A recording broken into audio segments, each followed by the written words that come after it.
At 7 o'clock on January 24th, 1945, the forest north of the Colmar Pocket erupted in fire. German artillery smashed into the American tree line, detonations ripping through frozen pine trunks and hurling splintered wood through the air. Snow burst upward in white columns. The ground trembled beneath the foxholes. Men pressed into the ice, waiting for the barrage to lift. Then the shelling stopped. For a moment there was nothing but ringing silence. Out of the drifting smoke, engines growled.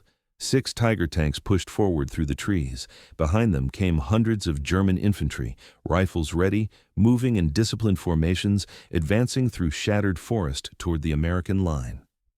The forward observation post had already been destroyed. The men who were supposed to guide the artillery were dead. 3 miles to the rear, 12 American howitzers waited for coordinates. But from the command post, no one could see the enemy. The trees blocked the view. If the Tigers reached the foxholes, they would roll straight through them. There were no American tanks in position, no tank destroyers, only artillery. And artillery needed eyes. Someone would have to run 400 yards across open snow and stay there while 6 Tiger tanks and 600 German soldiers advanced directly toward him. Act 1. The impossible decision, or 2. The battalion on the edge, length, approximately 2 minutes 30 seconds. The 3rd Battalion of the 7th Infantry Regiment had been holding this stretch of frozen ground for 18 days. 18 days of patrols in waist-deep snow, 18 nights of German probing attacks, 18 days of artillery falling without warning. Temperatures averaged 10 degrees below zero.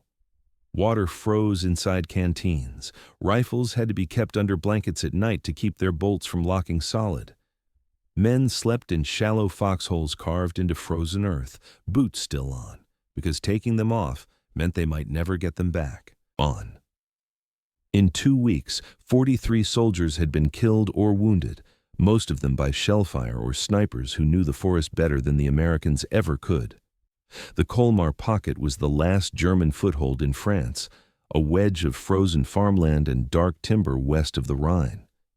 Since November, every attempt to crush it had stalled in blood and mud. Hitler had ordered one last offensive here. While the Battle of the Bulge raged hundreds of miles to the north, German forces in Alsace were still fighting for ground that no longer mattered strategically, but mattered desperately to the men ordered to hold it. The Germans inside the pocket knew they were trapped, and trapped armies fight hard. Inside the battalion command post, maps lay spread across a wooden table scarred by cigarette burns. Telephone lines ran through the snow and into the trees. Voices came and went over the wire, clipped, professional, steady. But beneath the steadiness was something else. Exhaustion. The Tigers were moving toward the left flank. If they broke through, the battalion would fold backward, and if 3rd Battalion collapsed, the gap could widen. A frozen front could suddenly move. Standing near that table was 1st Lieutenant Garland Merl Connor, 25 years old, 5 feet 6 inches tall, 120 pounds, a tobacco farmer's son from Clinton County, Kentucky. He had grown up on land without electricity. The nearest high school had been 15 miles away. He never finished. He enlisted in March 1941. Since then, he had fought through 4 amphibious landings: Italy, Anzio, southern France, 10 major campaigns, 7 wounds, some small, some nearly fatal. He had earned 4 Silver Stars for actions that placed him directly under fire. But officially, he was the battalion intelligence officer. His job was not to charge machine gun nests, not to lead assaults. His job was to stay behind the line, to analyze reports, to mark enemy movements on maps. It was not a role that required running toward Tiger tanks. But in 3rd Battalion, there was something the paperwork did not record. When things turned desperate, Connor moved forward. Act 1, the impossible decision, or 3, the problem. Length, approximately 2 minutes. At 07:15, the German barrage intensified. Shells began walking across the American front in deliberate, measured steps, left to right, then back again, tearing apart the forward positions. Trees burst into splinters. Frozen earth lifted in violent fountains. Communication wires snapped under the concussions. Men in the foxholes could feel it in their teeth. Then, just as suddenly as it had begun, the artillery stopped. Silence settled over the shattered tree line, heavy, unnatural. The battalion commander didn't need binoculars to know what came next. The barrage had been preparation. A runner burst into the command post, breath steaming in the cold air. Germans advancing. 6 Tigers. Infantry behind them, moving through the woods toward the left. The commander bent over the map. If the Tigers cleared the tree line and reached open ground, they would have less than 5 minutes before they were inside the American defensive line. Once armor crossed into the rear, discipline dissolved, men fell back, gaps opened, panic spread faster than orders could contain it. There were no American tanks positioned to counter them, no tank destroyers in range, only artillery. 3 miles behind the front line, 12 105mm howitzers stood ready. Each shell carried 14 pounds of high explosive, enough to tear infantry apart, enough to cripple tracks, enough to break an attack before it reached the foxholes. But the guns were blind. The forward observation post, the only vantage point with a clear sightline through the trees, had been destroyed in the opening barrage. The observers were dead or missing. From the command post, the forest blocked everything. To direct the guns now, someone would have to move forward. 400 yards of open snow lay between the command post and the forward tree line. Beyond that, another 30 yards into exposed ground before the view opened toward the German advance. Anyone who ran it would be alone, alone in front of the American line, alone between the artillery and the Tigers. The room was quiet. No one volunteered. No one was ordered. The map lay open on the table, the German arrow pushing steadily toward the left flank. Connor studied it for a moment longer. Then he reached for the telephone. Act 1. The impossible decision, orforos. The decision length, approximately 2 minutes. Connor lifted the field telephone from the table. Beside it lay a spool of wire, 400 yards coiled tightly around a wooden reel. He did not announce what he was about to do. He did not ask permission. He simply picked up the spool in his left hand, the handset in his right, and turned toward the door of the command post. The battalion commander looked at him once. There was no speech between them. Both men understood the geometry of the moment. 400 yards of open snow. German observers somewhere in the tree line. 6 Tiger tanks advancing. Connor stepped outside. The air hit like a blade. The artillery barrage had paused, but he knew it would resume. German gunners often lifted fire just before their infantry and armor closed in. Once the attackers were close enough, the barrage would return, this time falling on the defenders to pin them down while the tanks moved forward. He began to run. The wire unspooled behind him, a thin, dark line cutting across the snow. His boots broke through the frozen crust with every stride. The telephone cord bounced against his wrist. 100 yards. The German guns reopened. The first shell detonated 40 yards to his left. Snow and dirt erupted upward in a violent plume. The second landed to his right, closer. They had seen him. He kept running. A shell burst ahead, splitting a pine trunk clean down the middle. The upper half of the tree crashed into the snow, branches snapping like rifle fire. Connor veered and vaulted over the fallen trunk without slowing. 200 yards. Another explosion slammed into the ground behind him. The concussion struck his back like a hammer. His ears filled with a high metallic ringing. 250. Shrapnel hissed into the snow at his feet. 300 yards. He passed the American foxholes without stopping. Soldiers looked up as he ran by, an intelligence officer moving not backward, but forward toward the enemy. He did not break stride. 30 yards beyond the American line, the ground dipped slightly into a shallow drainage ditch, barely 18 inches deep, cut into the frozen earth. It would not stop a bullet. It would not stop an 88mm shell, but it would lower his silhouette enough to see through the trees. Connor dropped into the ditch. The spool fell beside him. The wire lay intact across the snow. He lifted the handset, cranked the line. Static crackled. Then a voice answered from 3 miles to the rear, the Artillery Fire Direction Center. 12 American howitzers waited for coordinates. Connor slowly raised his head above the rim of the ditch. Through drifting smoke and shattered timber, he could see them clearly now, German infantry advancing in disciplined waves. And behind them, the Tigers, 200 yards away, coming straight toward him. Act 2, 3 hours in the ditch, Phase 1, establishing fire length, approximately 4 minutes, 8 to 12. Connor steadied his breathing and forced his eyes to adjust.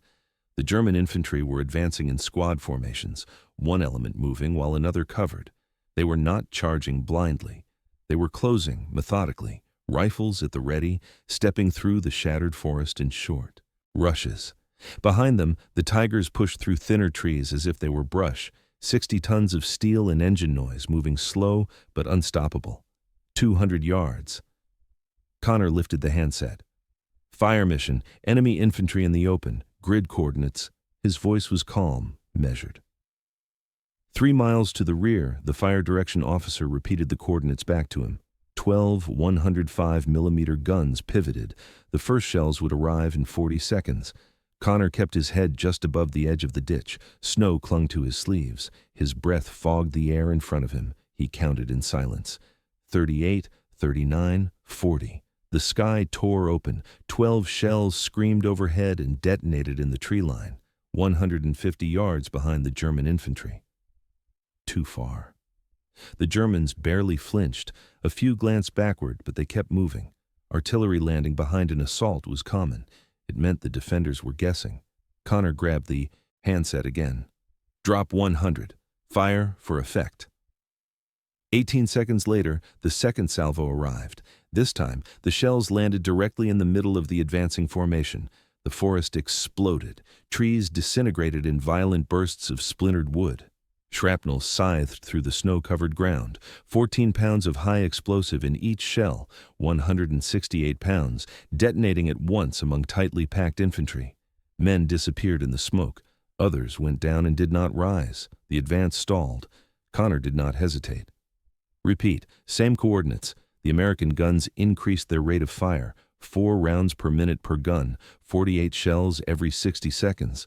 The ground where the German infantry had been moving became a storm of detonations, overlapping blasts ripping craters into frozen earth. Squad formations dissolved, soldiers scattered for cover. Some dove behind trees, others flattened themselves into shell holes. Trying to shrink beneath the concussions, the assault lost its shape. But the Tigers did not stop. Through drifting smoke and shattered timber, Connor could still see them pushing forward, massive silhouettes emerging from the forest, unaffected by the infantry's chaos. One Tiger cleared the tree line into a narrow opening, 250 yards from the American foxholes. Connor shifted his focus. Adjust fire, enemy armor advancing. The fire direction officer paused for half a breath. Artillery was designed to saturate areas, to kill infantry in the open, to collapse buildings, to break massed formations. It was not designed to duel tanks. Connor gave new coordinates. The next salvo landed around the leading Tiger, explosions bracketing its path. One shell burst 10 yards in front of it. The tank drove through the blast cloud, snow and dirt cascading off its armor. Another shell detonated behind the formation. The Tigers kept coming. Their commanders knew the 105s could not easily penetrate their armor. They would drive through the barrage, close the distance, and let their 88mm guns do the rest. The distance shrank. 200 yards. 180. Connor adjusted again. Drop 50, fire for effect. The shells walked closer. One landed directly beside the lead Tiger's right track. The explosion ripped metal free. The track snapped. The tank lurched violently to one side and ground to a halt, slewing sideways in the snow, immobilized, but not destroyed. Its turret began to traverse. The 88mm gun still pointed toward the American line. Another shell struck near a second Tiger's engine deck. Smoke began pouring from the rear housing. The infantry were still pinned beneath the barrage, but 4 Tigers remained operational, and they were still advancing. Connor could see them clearly now, closer than before, and still coming straight toward him. Act 2, 3 hours in the Orionanarius Ditch. Phase 2, armor advances length, approximately 4 minutes, 1200 to 1600. The disabled Tiger slewed sideways in the snow, but its turret kept turning. The long barrel of the 88 swung slowly toward the American line. A flash. The gun cracked like thunder. 300 yards to Connor's right, an American foxhole vanished in a burst of dirt and splintered timber. The men inside never stood up. Another Tiger fired. A second position erupted. The artillery had stalled the infantry, but the armor was still killing. Connor shifted his fire. Adjust. Enemy armor. Concentrate on the advancing tanks. The next volley landed tighter, explosions bracketing the formation. A shell struck close enough to rock one Tiger backward on its suspension. Another burst against a hull plate, shrapnel hammering vision blocks and optics. The Tigers did not retreat. Instead, they adapted. The formation widened. They spread out 50 yards apart, reducing the chance that one shell could cripple more than a single vehicle. Smoke and snow swirled around them as they adjusted course. And then Connor understood. They were no longer driving toward the foxholes. They were angling toward his ditch. The tank commanders had seen something, perhaps the telephone wire cutting across the snow, perhaps the repeated adjustments in the artillery pattern. Someone was directing the guns, and that someone was forward of the American line. The distance narrowed, 150 yards. The engines were louder now, a grinding metallic roar beneath the explosions. Connor could see the commanders standing half-exposed in their turrets, scanning through binoculars, searching for him. A burst of machine gun fire tore through the snow just beyond the ditch. Dirt sprayed over his back. He lowered his head, then lifted it again. If he stopped adjusting the fire, even for 30 seconds, the Tigers would close the distance. He raised the handset. Shift right 25. Fire for effect. The shells landed closer still. One Tiger took a hit directly against its track assembly. The blast snapped the metal links and ripped the idler wheel loose. The tank ground to a halt, track dangling uselessly from its hull. The crew stayed inside. The turret still moved. Another Tiger drove through the smoke cloud of a near miss and continued forward, its bow machine gun opening fire. Long bursts stitched the American tree line. Logs splintered, snow erupted around the foxholes. The Tigers were less than 120 yards from Connor now, close enough that he could see the black Balkan Balkenkreuz on their armor plates, close enough to see faces beneath steel helmets inside the open hatches. The ditch around him was barely a depression in the frozen earth, 18 inches of protection, nothing more. A shell landed 10 yards behind him. The concussion lifted him off the ground and slammed him back down into the ice. His ears rang harder now. EU-type, constant metallic whine. He did not wipe the snow from his face. He did not check for wounds. He watched the lead Tiger grind forward, 100 yards. The turret began to traverse again. This time, the barrel was lowering, toward him. Connor lifted the handset once more. His voice did not change. Fire on my position. There was a pause on the line. The fire direction officer repeated the coordinates back to him. They were within 50 yards of Connor's ditch. Confirm. Connor looked at the Tiger's gun barrel settling into alignment. Confirmed. The first shells would arrive in 40 seconds. The Tigers kept coming. Connor pressed himself flat against the frozen earth. The first American shells landed 30 yards in front of his ditch. The explosions were not sound anymore. They were force. Solid walls of pressure that struck his chest and compressed the air from his lungs. Snow, dirt, and fragments of metal tore through the air overhead. The world became white smoke and violent concussion. He kept the handset to his ear. Drop 20, repeat. The next salvo landed closer. 20 yards. Shrapnel screamed across the lip of the ditch. Hot fragments sliced into the frozen ground inches above his head. One piece struck the earth beside his right hand and buried itself there, hissing in the snow. The Tigers halted. Their commanders slammed their hatches shut, sealing themselves inside steel. Even 60 tons of armor could not move easily through explosions detonating at point-blank range. But the infantry were not gone.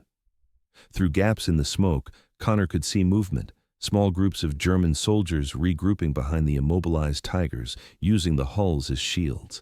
They crawled forward in short bursts, hugging the ground, rifles cradled tight to their chests. 80 yards, 70.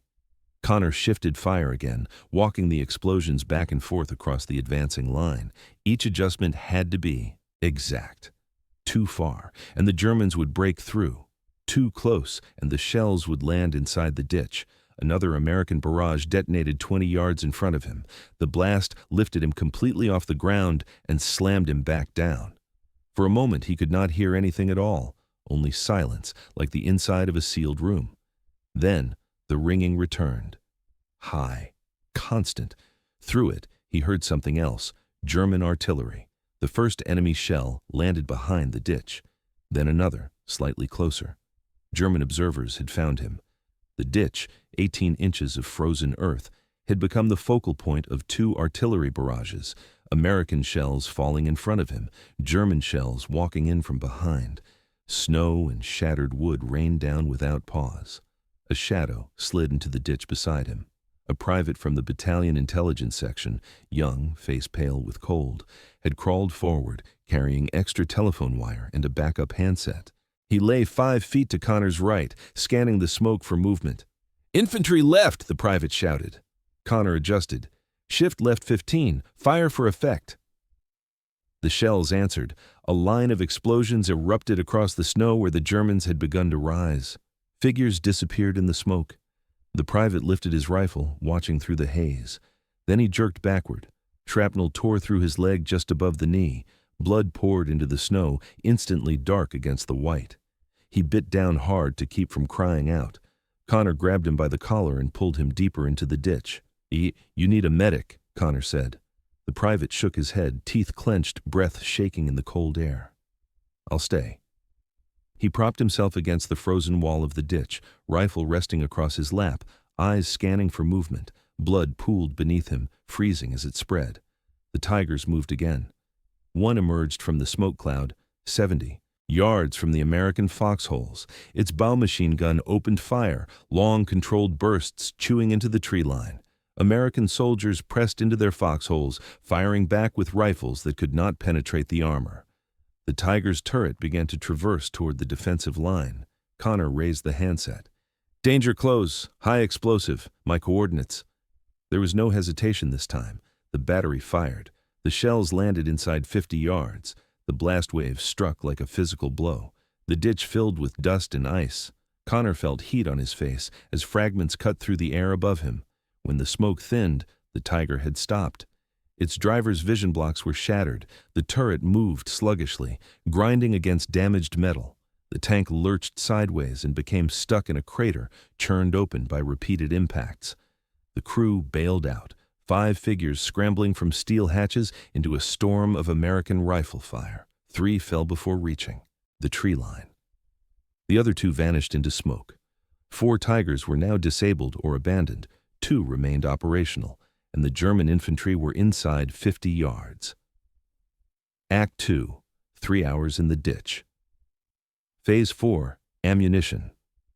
Running low length, approximately 2 minutes, 2000 to 2200. The fire direction officer's voice came through the handset, thin, distorted by static. Battery reports 15 minutes of sustained fire remaining. 15 minutes. After that, the guns would have to pause to reload and cool. 15 minutes without artillery, and the German infantry would regroup. The surviving Tigers would close the final distance. The left flank would collapse. Connor looked up from the ditch. The battlefield was no longer a line. It was a wasteland, overlapping craters, shattered trees, disabled armor half buried in snow. Smoke drifted low across the ground, turning men into silhouettes. 2 Tigers were still moving. They had spread wider now, 50 yards apart, making themselves harder targets. One advanced cautiously, pausing between bursts of machine gun fire. The other used the smoke as cover, grinding forward through churned earth and splintered timber. 60 yards from the American foxholes, close enough that the Tiger's machine guns were suppressing nearly every position along the line. Connor shifted the barrage again. Split fire, left tank, then center, then right. The artillery walked between them in tight, deliberate adjustments. Shells burst at their flanks in front of them, behind them. A constant wall of concussion meant to break momentum rather than armor. One shell struck close enough to the leftmost Tiger to shear off its second track. Metal links snapped. The tank lurched violently and sagged into the snow, immobilized at last. The remaining Tiger kept moving. 40 yards now from the foxholes. Its turret rotated slowly, deliberately, searching for the next American position to destroy. Connor's hands were shaking, from cold, from exhaustion, from the endless concussions. He tightened his grip on the handset. Maximum concentration, single target. 3 miles behind him, 12 guns adjusted in unison. The final Tiger advanced another 5 yards. Then the sky screamed. 12 shells arrived almost simultaneously, detonating around the tank in a violent storm of earth and fire. When the smoke lifted, the Tiger was still intact. But it was no longer moving. Its driver's vision blocks were shattered, the tracks were jammed, the turret was frozen half-turned, damaged by repeated impacts. The hatch flew open. 5 German tankers scrambled out and ran for the tree line. American rifle fire cut 3 of them down before they reached cover. The last Tiger stood blind and useless in the snow. The infantry attack faltered, and the artillery battery reported 10 minutes remaining. Act 2, 3 hours in the ditch. Phase 5, silence length, approximately 1 minute. 2200 to 2300. The firing slowed, not abruptly, gradually. The artillery shifted from rapid volleys to controlled single adjustments, then to spaced impacts, walking farther into the tree line as the remaining German infantry began pulling back. Connor watched through drifting smoke. No organized formations now, no coordinated push, just scattered figures dragging wounded comrades, slipping between shattered trunks, disappearing into the forest they had come from. He followed them with the guns, dropping shells ahead of their retreat, making sure they did not regroup, making sure they understood that another advance would end the same way. Then, the fire direction officer's voice returned. "Battery ceasing fire." The guns fell silent. For the first time in nearly 3 hours, there were no explosions, no engine noise, no machine gun bursts, only wind moving through splintered trees. Connor stayed in the ditch. He did not stand. He did not speak. He scanned the tree line carefully, waiting for movement that did not come. Around him, the battlefield looked like the surface of the moon, overlapping craters, torn earth, disabled armor half buried in snow. German voices carried faintly from the woods, wounded men calling for help. The attack was over, and he was still alive. Connor remained in the ditch for nearly 20 minutes after the guns fell silent. He watched the tree line through thinning smoke, waiting for another wave that never came. The snow continued to drift lightly across churned earth. No engines restarted, no infantry reformed, only distant voices, German wounded calling weakly from the forest. When he finally stood, his legs barely obeyed him. 3 hours pressed against frozen ground had locked his muscles stiff. He climbed out of the ditch slowly, one hand still gripping the telephone handset, the wire trailing behind him across the cratered snow. The private beside him tried to rise and failed, Honor's. Bent lifted him under the shoulder, and together they made their way back toward the American line. Soldiers emerged from foxholes as he approached. They looked past him first, at the battlefield. The ground between the ditch and the tree line was unrecognizable. Craters overlapped one another in violent circles.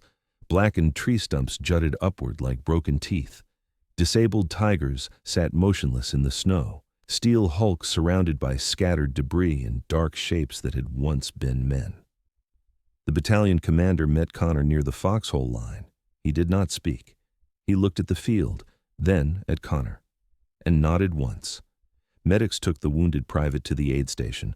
The leg wound was deep but clean. He would survive. Connor walked back toward the command post. Only then did a medic notice the blood frozen stiff on his sleeve. A fragment of shrapnel had embedded itself just below his left shoulder. Connor had not felt it. The medic removed it quickly. Wrapped. The wound told him he was lucky. Forward patrols moved out cautiously after noon. They counted 53 German dead in front of the battalion line. 78 more wounded left behind when the Germans withdrew. Estimates placed total German casualties above 150. All 6 Tiger tanks were destroyed or abandoned. 3rd Battalion had lost 11 men killed and 23 wounded. Most of those casualties had occurred before Connor reached the ditch. After the artillery began falling accurately, the American losses stopped. The line held, and the Germans did not attack again. Act 3, The Man Who Said Nothing. Part 2, Recognition Without Glory Length, approximately 2 minutes, 25 minutes to 27 minutes. 2 weeks later, Lieutenant General Alexander Patch arrived at 3rd Battalion's position. The war in France was not yet over. The Colmar Pocket would hold out a little longer. But on February 10, 1945, in a clearing still scarred by shellfire, Patch presented first. Lieutenant Garland Merl Connor with the Distinguished Service Cross. The citation described extraordinary heroism. It mentioned the 400-yard advance under artillery fire. It detailed the 3 hours directing guns from an exposed position. It recorded his decision to call fire on his own coordinates when the enemy closed to within yards. The battalion commander had recommended him for the Medal of Honor. The paperwork moved upward, through division, through corps, through Army headquarters. But Connor's time at the front was ending. He had been in continuous combat for 28 months, 7 wounds, 4 silver stars already pinned to his record. The Army was rotating him home. In March, he boarded a transport ship and sailed from France. By the time Germany surrendered in May, Connor was already back in Kentucky. Albany held a parade in his honor. Flags lined the streets, speeches were given. Alvin York, the legendary hero of the previous war, attended and shook his hand. Connor stood quietly through it all. When people asked him what had happened in France, he gave them little. He said he had done what needed to be done. He did not describe the ditch. He did not describe the tigers. He did not describe the shells landing 20 yards away. When the ceremony ended, he returned to farm life. The medals went into a cardboard box, the box went into a duffel bag, and the duffel bag went into the back of a closet. Act 3. The Man Who Said Nothing, Arthur Priel. Rediscovery length, approximately 2 minutes, 27 minutes to 29 minutes, more than 50 years passed. The war receded into photographs, then into memory. Connor farmed tobacco and corn, raised a family, served as president of the Clinton County Farm Bureau, helped other farmers navigate government programs and crop rotations. He joined veterans organizations, quietly assisting men who struggled to secure their benefits. He did not speak about January 24, 1945. The medals remained in the closet. In 1996, a letter arrived at the Connor home. It came from a man named Richard Chilton, who was researching his uncle, a soldier killed at Anzio in 1944. Records showed that his uncle had served in the same battalion as Connor. Chilton wanted to know if Connor remembered anything about the young private's final days. Connor invited him to visit. They sat in the living room and spoke about Italy, about Anzio, about the men who had not come home. Connor described carrying the wounded private to an aid station, staying with him until he died. As he spoke, his voice broke. More than 50 years later, the memory still had weight. Pauline, his wife, suggested Chilton look through the military papers stored away in the house. She brought out the duffel bag, then the cardboard box. Inside were the medals, the Distinguished Service Cross, 4 silver stars, a bronze star, Purple Hearts, the French Croix de Guerre. Chilton read the citation describing the events of January 24th. He looked up slowly. "This man," he said, "should have received the Medal of Honor." Chilton began gathering records, eyewitness statements, after-action reports. He filed an application with the Army Board for correction of military records, requesting an upgrade of the Distinguished Service Cross. The board rejected it. An appeal followed. It was rejected again. Connor did not live to see the outcome. He died on November 5, 1998, 79 years old. The Distinguished Service Cross was placed in his casket. The story might have ended there. But Pauline did not let it end.